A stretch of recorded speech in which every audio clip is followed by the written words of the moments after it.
And the Department of Justice is suspending a controversial program that allowed local police to keep the majority of assets seized from citizens. America's law enforcement has been repeatedly criticized for abusing the civil forfeiture law, which allows cops to take and keep cash or property from people, even if they've never been charged or convicted of a crime. For more on this, we go live to Marina Pornaya in Miami. Now, Marina, criminal justice reformers are calling the DOJ's announcement a significant deal, a win for citizens. Why so? Well, critics of the civil forfeiture law say the federal program has served as incentive for police departments because it provides a larger payout and is more permissible than most states. Now, the equitable sharing program that the Department of Justice will be shutting down gives police the option of prosecuting asset forfeiture cases under the federal government and allows local law enforcement to keep up to 80% of the assets seized. Now, California state law, for example, allows police to keep around 65% of forfeiture proceedings. Other states like Montana and New Mexico have passed laws requiring a criminal conviction before assets can be forfeited by law enforcement. So that's why this federal program is an alternative for local police departments if they don't want to go through the state's payouts. Now, the reason this has turned into an extremely contentious issue is because police officers have been repeatedly caught using the civil forfeiture law to, some would say, rob innocent civilians. There was a case in Nevada in which an officer confiscated $50,000 in cash from a driver he pulled over, but never charged with a crime. Another incident involved DEA agents stopping a train in New Mexico and taking $16,000 from a 22-year-old they suspected of wrongdoing but never charged. And here is how the Missouri's police chief referred to the U.S. asset forfeiture program back in 2012. We just usually base it on something that would be nice to have, that we can't get in the budget, for instance. So, we try not to use it for things that we need to depend on, because we need to go ahead and have those purchased. But it's kind of like pennies from heaven, it gets you a toy or something that you need, is the way we typically look at it.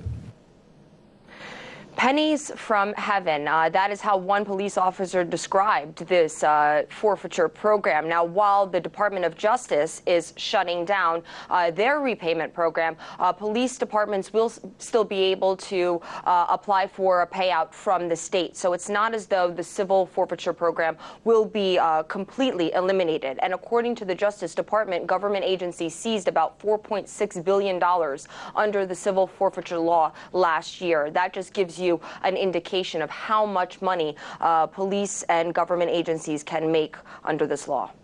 Marina, pennies from heaven sounds like stealing people's savings. Has all the controversy, the cases that you mentioned, the alleged corruption and bad press, is that what's caused the Department of Justice to make this change? I mean, is that why federal payments for police forfeiture are being suspended? You would think so, Simone. You would think that would be the reason, but it's not. The DOJ says it's suspending payments under the asset forfeiture program because of a reported $1.2 billion in budget cuts for the agency. Now, those cuts came between the Bipartisan Budget Act, which included a $746 million reduction in the asset forfeiture program funds. Additionally, the Consolidated Appropriations Act of 2016 asked for another $458 million rescission in the DOJ fiscal year, next fiscal year. So while you would think that all of this reporting about how the law may be used for police to profit from, the DOJ says we simply just cannot afford to repay local police departments because of budget cuts. Interesting. Now, we heard that one police superintendent say that it was pennies from heaven. So I think it's fair to assume local law enforcement isn't happy about this change.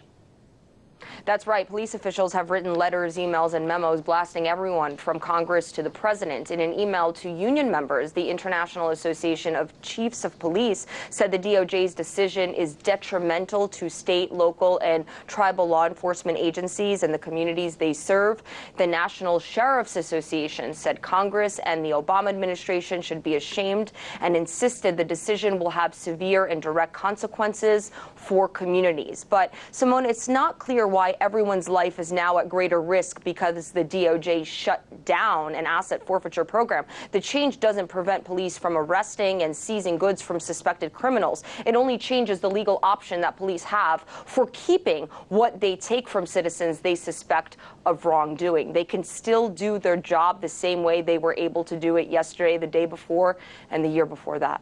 Great reporting. RT correspondent Marina Portnaya reporting from our Miami studio. Thank you. Thanks. I'm the leading state sponsor of terrorism.